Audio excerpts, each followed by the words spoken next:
importantes que nous devons faire. 4 simples choses importantes que nous devons faire. La première chose, nous devons lutter contre la stigmatisation. Aujourd'hui, nos produits, nos minerais sont stigmatisés parce qu'on nous dit que c'est des minerais sans, c'est des minerais qui viennent des zones troublées. Et pourtant, si nous regardons la carte de la RDC, les zones qui sont en insécurité ne représentent pas 20%, 10% du territoire.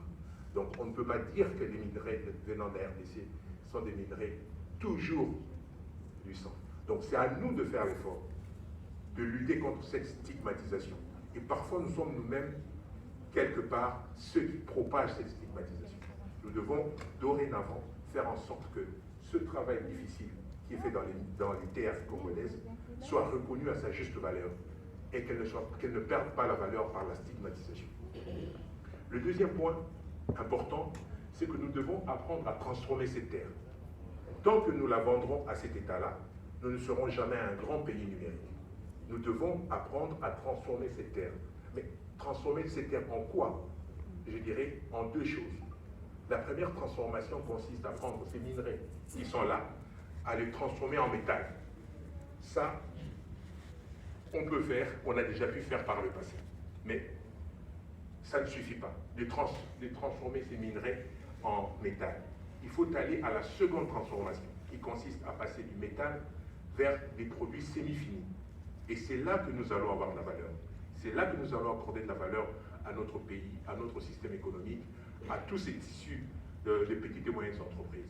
Donc une double transformation est nécessaire pour que la RDC se positionne comme étant un pays numérique. Le troisième point important, c'est l'énergie. Nous allons transformer tout ça. Comment? Avec quelle énergie? Donc nous devons être apporter une réflexion en termes d'énergie. Quelle énergie pour cette transformation?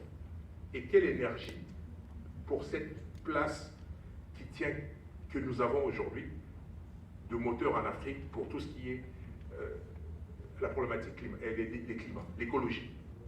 Donc, à nous de faire l'effort de définir clairement l'énergie que nous voulons pour notre développement, tout en sachant que nous avons intérêt à bien préserver cette terre, ce pays, pour que nous puissions donner aux générations futures une terre qui soit pas polluée, qui soit en mesure encore de produire des richesses. Et le dernier point important, c'est la question de l'éducation. Nous devons nous poser la question de savoir comment est-ce qu'on va être formé pour aider à cette transformation numérique. Et c'est là que j'attire énormément l'attention du grand nombre, c'est pour dire, aujourd'hui, nous exportons nos matières à l'état brut. Mais demain, si nous voulons les transformer sur place, il nous faudra un vivier de gens formés, à la fois dans les mines, mais aussi dans les usines de transformation et aussi dans cet espace de commerce, dans le trading. Donc, c'est de notre devoir de définir d'une façon sérieuse notre stratégie d'éducation. Parce que la grandeur numérique n'arrivera jamais si, au préalable, nous n'avons pas défini notre stratégie d'éducation et de formation. Et c'est en ce point que nous rejoignons ceux qui travaillent autour de la stratégie pour la promotion.